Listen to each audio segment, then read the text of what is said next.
Nous voulons, peuple bien-aimé du Seigneur, vous saluer dans le beau et précieux nom de notre Seigneur et Sauveur Jésus-Christ. Et saluer également nos pasteurs, le pasteur principal avec tous les autres pasteurs et tous les membres du conseil. Que la grâce et la paix du Seigneur soient notre partage ce matin.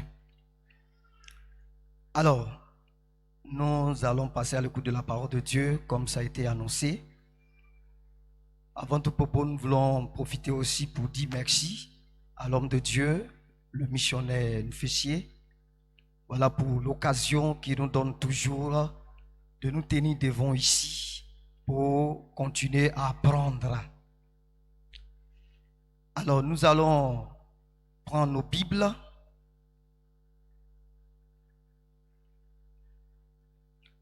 Dans Matthieu, l'évangile selon Matthieu,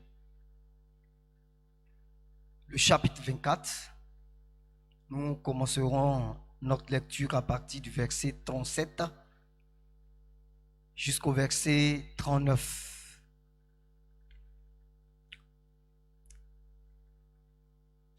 Il est dit, ce qui arriva du temps de Noé arrivera de même à l'avènement du Fils de l'homme. Car dans les jours qui précédaient le déluge, les hommes mangeaient et buvaient, se mariaient et mariaient leurs enfants, jusqu'au jour où Noé entra dans l'arche. Et il ne se doutait de rien jusqu'à ce que le déluge vint et les emporta tous. Il en sera de même à l'avènement du Fils de l'homme. Nous allons prier pour la parole de Dieu. Seigneur, nous voulons te bénir et te rendre toute la gloire pour cette occasion que tu nous donnes encore ce matin d'apprendre à tes pieds. Je voudrais, au nom de Jésus, me recommander encore entre tes mains, prier afin que ton esprit m'assiste et me donne de pouvoir avec simplicité, Seigneur, transmettre ta pensée ce matin. Dispose les cœurs et permets que, au nom de Jésus-Christ, les cœurs soient accessibles, notre Dieu, à recevoir ta bonne parole. Tu nous fais du bien et que tout bruit soit mis dehors. Glorifie-toi et fais du bien à nos âmes. Au nom de Jésus, Amen. Alors, il faut dire que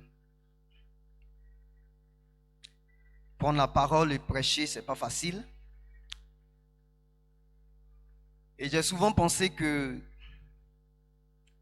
avec le temps, comme toute autre activité que nous connaissons, on peut s'accoutumer et puis s'en passer des stress. Mais j'ai été fort surpris d'entendre l'un de nos patriarches qu'on a eu par la grâce de Dieu à l'école, qui disait qu'on l'a invité un jour à prêcher et qu'il a passé toute la nuit à trembler. Et j'ai compris effectivement que c'est pas facile. Alors nous voulons vous proposer ce petit thème pour mieux accomplir le mandat missionnaire. Comprenons les caractéristiques du jugement de Dieu. Alors l'objectif que nous voulons atteindre en donnant ce thème est d'une part amener chacun à percevoir les dispositions de Dieu qui précèdent son jugement pour bien accomplir notre mission et d'autre part permettre à chacun de s'y préparer. Oui, préparer bien entendu avant le jugement ou avant l'avènement de Christ. Alors dans ce récit de Matthieu, le Seigneur Jésus se sert d'une parabole tirée de l'histoire du déluge par rapport à son avènement. Alors nous apprenons de l'histoire qu'à chaque jugement, Dieu a toujours pris soin d'avertir ses créatures humaines. En général, et en particulier son peuple afin de leur donner de repentance, afin de tenir hors de danger ceux qui ont de la bonne disposition à se laisser interpeller. Alors nous montrerons dans notre démarche à travers des exemples de jugement l'attitude de Dieu à l'égard de sa créature et la réplique de celle-ci. Pour notre premier exemple de jugement, tiré bien sûr de notre texte de base, dans Matthieu chapitre 24, versets 37 à 39 que nous venons de lire tout à l'heure. Alors, il s'agit du déluge.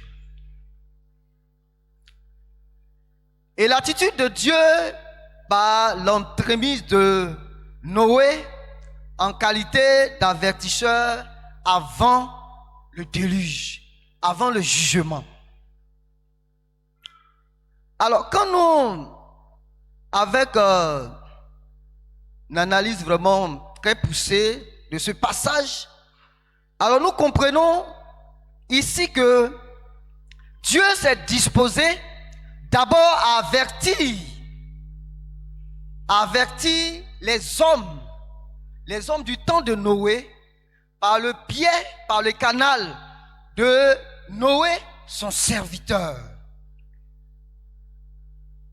Il s'est évertué vraiment à leur expliquer tout au long, ou du moins le temps qu'a duré, n'est-ce pas, la construction de ce bateau. Il a pris tout ce temps pour leur expliquer, pour attirer leur attention, pour les interpeller par rapport au jugement que Dieu envisageait prononcer ou exécuter, oui, à l'encontre de ce monde à cause du péché. Et nous savons que quand nous lisons dans le livre de la Genèse, nous voyons que ce n'a pas été facile pour Noé dans cette tâche. Pourquoi? Parce que les hommes étaient de plus en plus difficiles, endurcis par le péché, et ils ne se laissaient pas interpeller. Et certainement c'est au milieu des moqueries, au milieu même des injures, des attaques, des railleries, que Noé a joué ce grand rôle en tant qu'avertisseur, a joué ce grand rôle en tant que prédicateur de la parole de Dieu, prédicateur de la justice. Et ce n'a pas été facile pour Noé. Mais Noé a persévéré. Noé a continué. Il ne s'est pas laissé décourager par l'attitude de ces hommes de son temps. Mais il s'est engagé. Parce qu'il a compris, il a discerné tout ce temps, environ 120 ans avant de terminer, n'est-ce pas, la construction de ce bateau-là. Noé s'est vraiment effectué, s'est donné pour avertir ses contemporains. Il a bataillé fort au milieu de toutes ces choses. Noé a eu le temps, suffisamment le temps, pour annoncer la destruction du monde qu'allait subir le monde en son temps. Il a discerné également le temps que Dieu a mis pendant toute cette construction. Il a compris que c'était le prolongement de la patience de Dieu à l'endroit de ce peuple, à l'endroit de ces personnes, à l'endroit de tous ces hommes. Dieu manifestait ainsi son amour, voulant amener ce peuple, oui, à la repentance, pour échapper à ce jugement-là. Noé a compris. L'apôtre Pierre a écrit à ce sujet, il dit, croyez que la patience du Seigneur est votre salut. Nous devons comprendre combien de fois la patience de Dieu avant l'exécution de ses jugements est pour notre salut, est pour le salut de ceux qui continuent, n'est-ce pas, de refouler la parole de Dieu. Alors ce matin, si tu es là et que jusqu'à présent tu n'as pas accepté Jésus, alors laisse-toi dépeler par la parole de Dieu et comprends que la patience du Seigneur est faite pour ton salut. C'est une manière de manifester son amour à ton égard. Alors c'est malheureux d'interpréter cette patience comme étant une faiblesse de Dieu pour agir, pour exécuter son jugement. Quand on n'a pas de discernement pour cet entre-temps, avant l'exécution du jugement ou de la parole de Dieu, on finit, bien aimé, par douter de la parole de Dieu. On finit par se relâcher dans notre service ou dans notre activité. Et malheureusement, c'est des choses qui arrivent plusieurs fois. Oui, quand il s'agit des exercices des dons spirituels, quand nous annonçons, n'est-ce pas, les oracles du Seigneur, et que cela certainement tarde à se réaliser, nous finirons par nous décourager et même abandonner l'exercice de ces dons. Mais ce matin, nous devons comprendre une chose, c'est que la patience du Seigneur, quand elle se prolonge, c'est pour son amour, c'est pour le salut. Oui, le salut à l'égard de celui à qui cette parole a été prononcée. Alors c'est pourquoi il est important pour nous de bien discerner, n'est-ce pas, le prolongement de la patience de Dieu à notre égard. Deuxième exemple, c'est dans Jonas chapitre 1.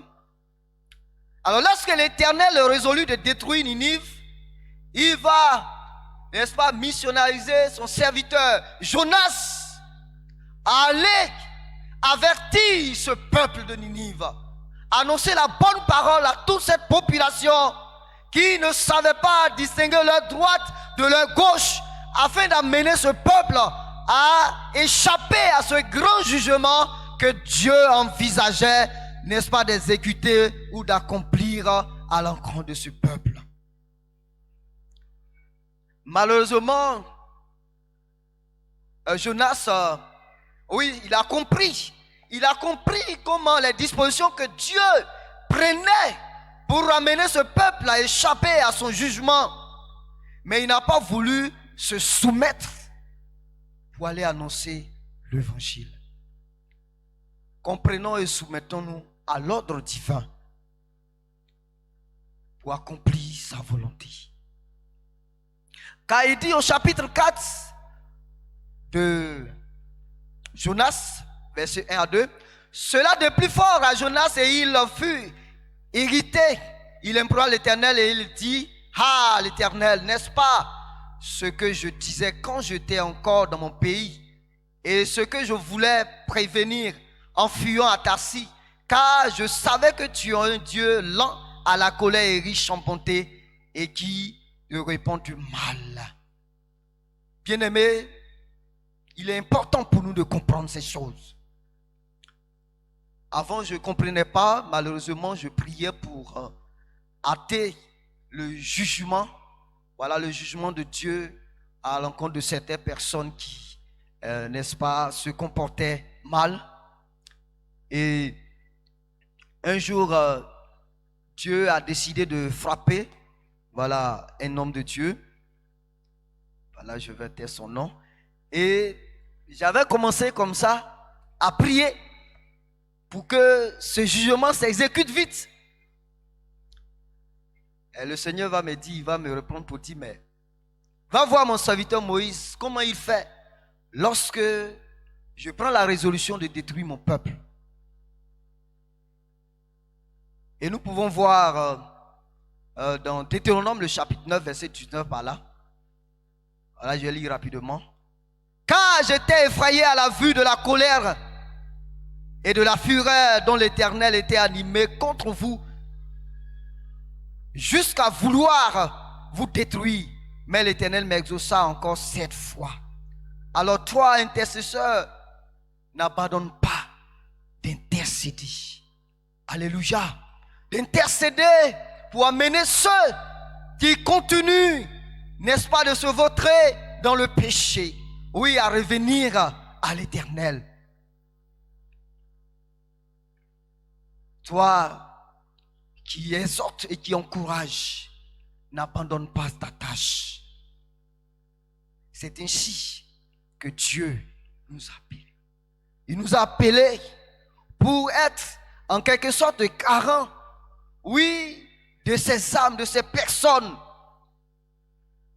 Alors dans la lecture qui a précédé la Sainte Seine, on s'est mentionné ici que nous sommes des ambassadeurs. Oui, c'est comme si Dieu par nous se servait de nous pour exhorter, pour encourager, amener des gens à se réconcilier avec Christ. Alléluia. C'est là notre mission. Quand nous mesurons l'ampleur de ce qui se passera après l'enlèvement de l'Église, bien-aimés, nous nous engageons toujours à jouer le rôle d'avertisseur. Et nous aussi, on se restera toujours avertis. L'attitude de l'homme en réponse des avertissements de Dieu. Attitude négative de l'homme. À partir du verset 39 de notre texte de base, il est dit, et il ne se doutait de rien jusqu'à ce que le déluge vint et les emporta tous. Quelle attitude? Oui, quelle est ton attitude au regard des avertissements, des nombreux avertissements de Dieu? Quelle est ton attitude? Alors laisse-moi ce matin encore te dire de ne plus interpréter le prolongement de la patience de Dieu comme étant la faiblesse de Dieu, son incapacité d'exécuter ce qu'il a résolu à ton sujet. Dieu est capable de tout. Dieu est capable de tout. Je me souviens de cette sœur, je parle avec vraiment des frissons, qui au cours d'une réunion, Dieu l'a repris par un don spirituel et elle a eu ce courage de répliquer pour demander à Dieu si il ne se répand pas, qu'est-ce que lui peut faire? Qu'est-ce qu'il peut faire? Qu'est-ce qu'il peut le faire? Et le don a répliqué encore, la voix a retenti encore pour dire tu verras ce que tu verras. Je vous assure, 2 jours après, cette soeur avait un enfant, à peu près 4 à 5 ans, bien portant. Dieu a enlevé l'enfant. Alors, pour dire que Dieu est capable d'exécuter sa parole, son jugement. Mais le temps de patience qu'il nous accorde, c'est juste nous permettre de nous ressaisir, de nous repentir, de revenir à lui. Alors toi qui es là ce matin, qui te dis que certainement Dieu est incapable et que tu vas continuer dans cette vie, ressaisis-toi. Alors j'aimerais encore juste un petit témoignage pour attirer encore l'attention de certaines personnes. Alors voici que nous étions dans une église pour notre stage d'école. Je vais taire le nom de l'église, c'était à Yamoussoukro. Et un monsieur qu'on a plusieurs fois interpellé, attiré son attention vraiment sur certaines choses, à se ranger et à donner sa vie au Seigneur, à vraiment se ranger. Et malheureusement, il continuait dans ses activités, dans ses actions et dans ses opérations dans l'église. Ce que nous, on ne savait pas, mais Dieu, lui, le savait. Et c'était au cours d'une veillée de prière.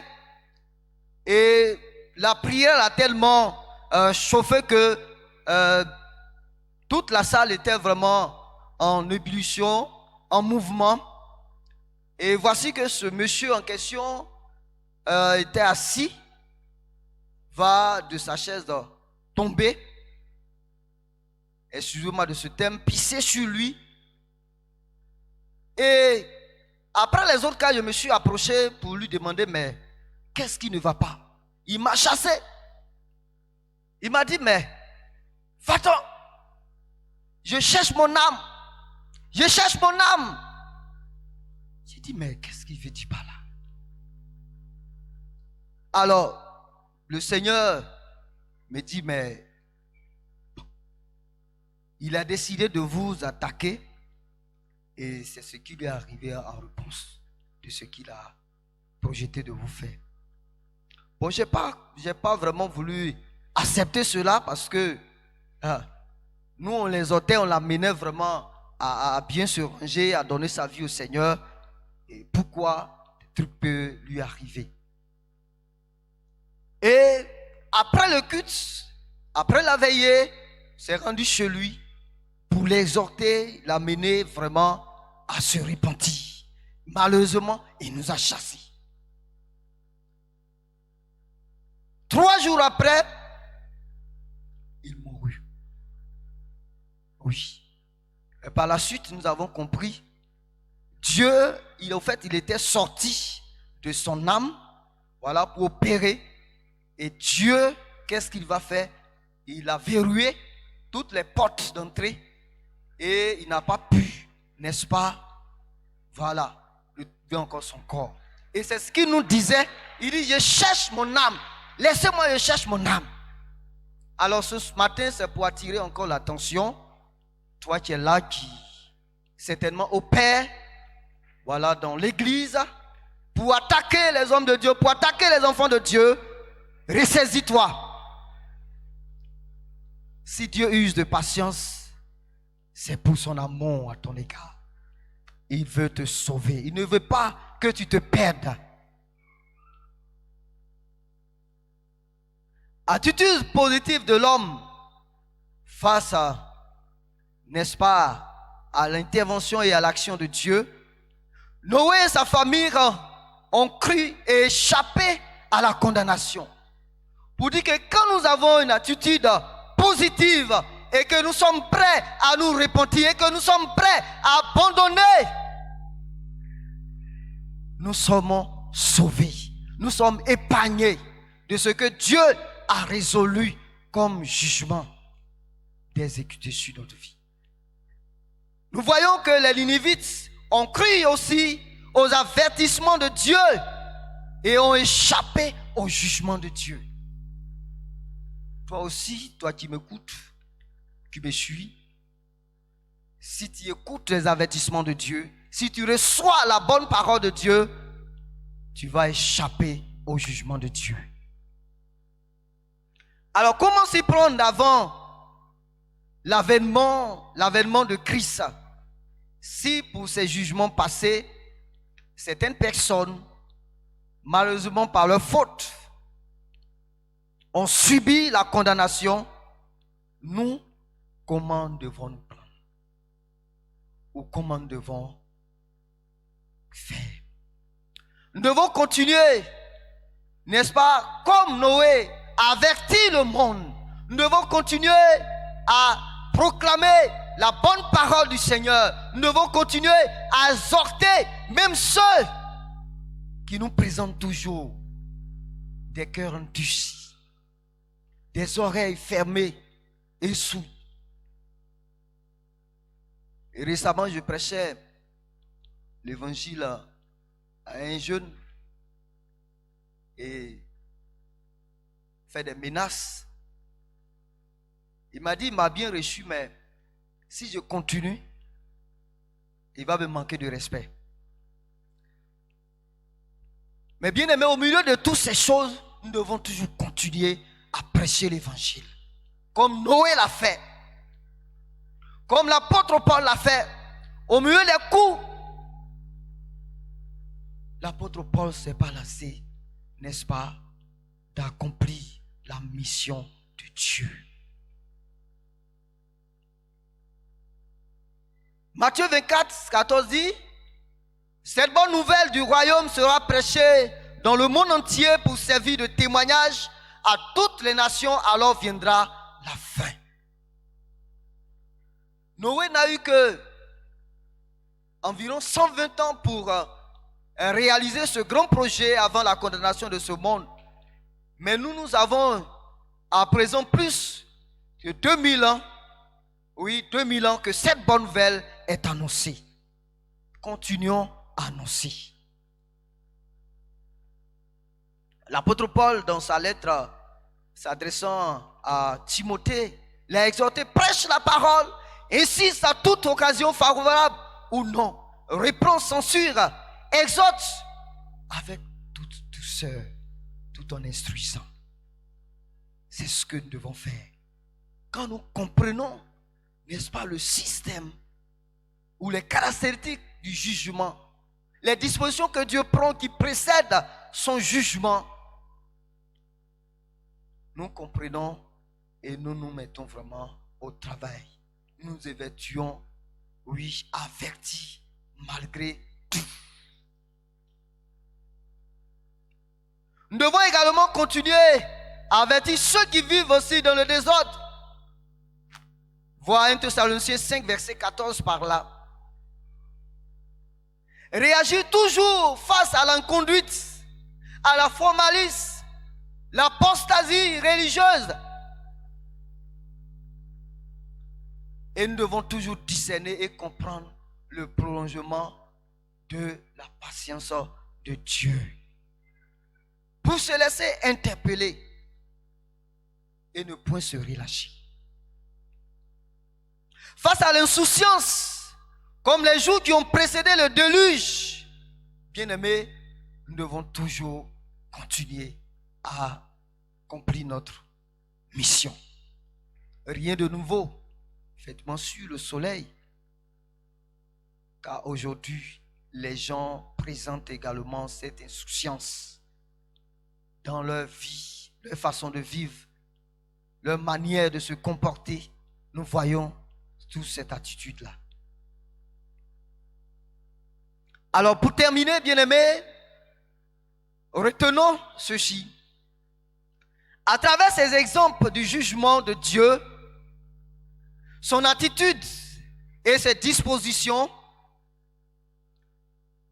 bien-aimés, comprenons pour mieux, n'est-ce pas, remplir notre tâche ou accomplir notre mission, tout en interpellant et aussi en se laissant interpeller pour ne pas être surpris, oui, par l'avènement de Christ, notre Sauveur et Seigneur Jésus. Sur ce, nous allons entrer dans le recueillement.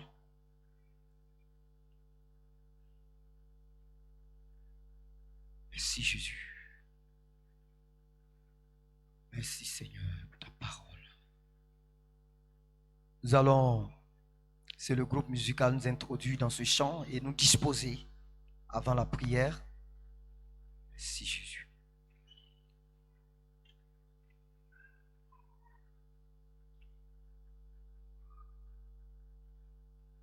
Merci Saint-Esprit. Merci de nous disposer à nous interpeller et à se laisser interpeller. Au nom de Jésus.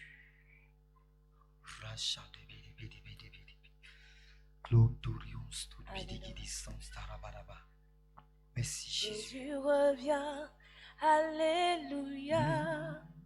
Jésus revient. Alléluia. te prendra. Alléluia, Alléluia. Jésus revient, Alléluia. Jésus revient, Alléluia. Si tu es prêt, il te prendra. Alléluia, Alléluia, Alléluia. Jésus revient, Alléluia. Jésus revient, Alléluia.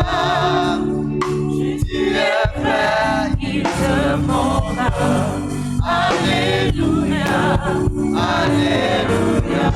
Jésus revient, Alléluia. Jésus revient, Jésus revient, Alléluia. Si tu es prêt, il te prendra. Alléluia, Alléluia. Jésus revient, Alléluia. notre Seigneur revient. Jésus revient, Alléluia. Si tu es prêt, Il te prendra. Alléluia. Alléluia.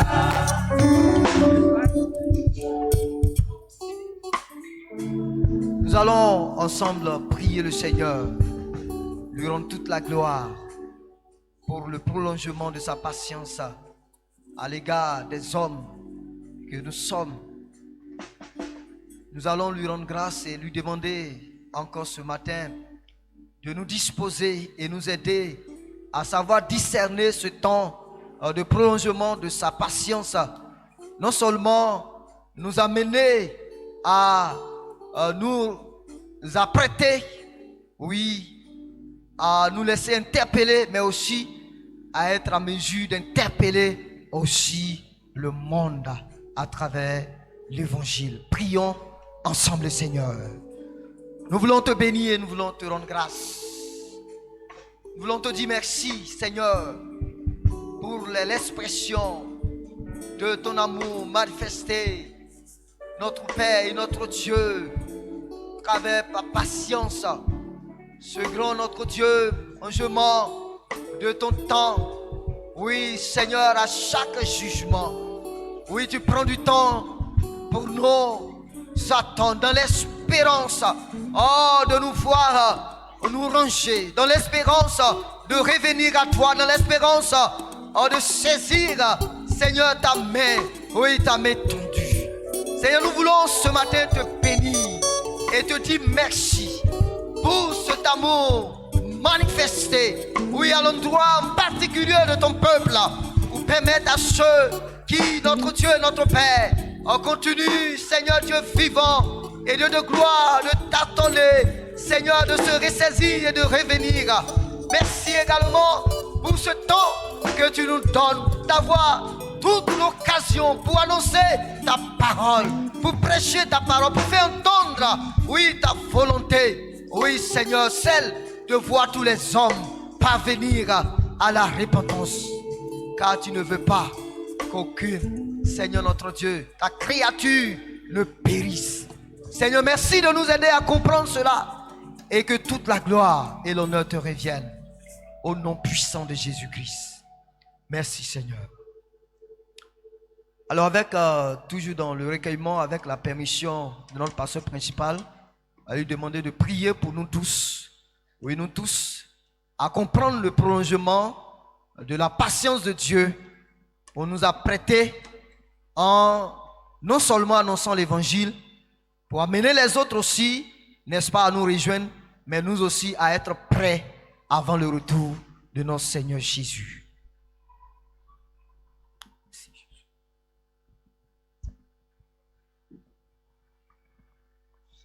Nous allons nous lever, s'il vous plaît, et prier le Seigneur. Merci.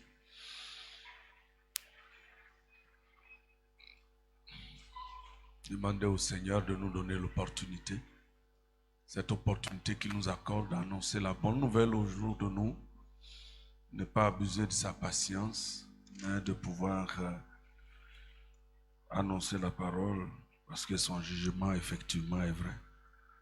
Seigneur notre Père et notre Dieu, nous voulons te dire merci pour ce temps passé en ta présence autour de ta parole. Merci Seigneur de ce que tu es ce Dieu vivant, plein d'amour qui désire que l'homme soit sauvé et qu'il parvienne à la connaissance de la vérité. Tu ne désires nullement la mort du pécheur, mais tu veux qu'il se répande avant de s'en aller. Depuis la chute d'Adam dans le jardin d'Éden, la porte du jugement est ouverte. Mais avant de l'exécuter, tu avertis et tu prends le temps de le faire, lentement mais patiemment mais sûrement. Tu l'as fait au temps de Noé. Oh, ce monde était pervers à cette époque. L'iniquité a cru. Tu as été affligé dans ton cœur, même tu t'en es repenti de pouvoir faire l'homme.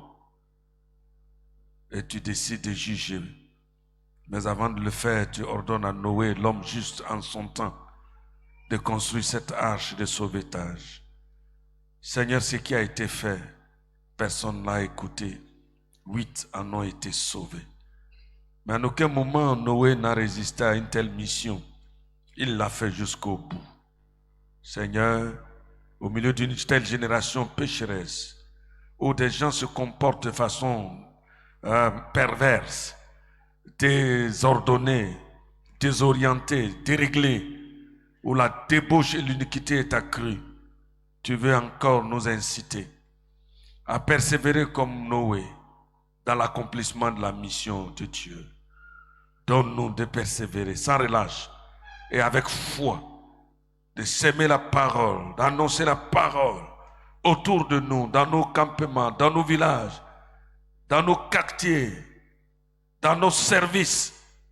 Continuer d'annoncer afin que dans ta grâce, plusieurs soient sauvés de l'enfer et de la condamnation éternelle. Seigneur, nous savons que tu viens bientôt et tu désires que cette bonne nouvelle soit annoncée dans le monde.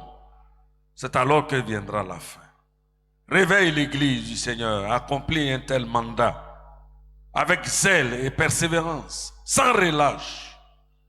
Seigneur, de tout notre cœur, car il y a encore des brebis qui ne sont pas dans la bergerie. Tu en veux qu'elles entendent ta voix et qu'elles te suivent et qu'elles viennent dans la bergerie. Engage chacune, engage chacun à accomplir une telle noble mission. Merci pour ta patience envers les pécheurs. Mais nous savons que tu mettras fin à cette patience un jour. S'ils n'écoutent pas, mais tu veux qu'ils écoutent. Tu veux qu'ils entendent. Tu veux qu'ils comprennent. Donne à l'Église d'accomplir sa mission. Au nom de Jésus, tout ce qui nous retient soit ôté. Tout ce qui nous empêche soit balayé. Ah Seigneur, merci pour l'action de Saint-Esprit en nous et avec nous, qui nous permet de pouvoir annoncer cette parole du Seigneur. À toi la gloire, à toi la louange. Bénis ton serviteur et bénis cette parole dans nos cœurs. Au nom de Jésus. Amen. Gloire à Dieu.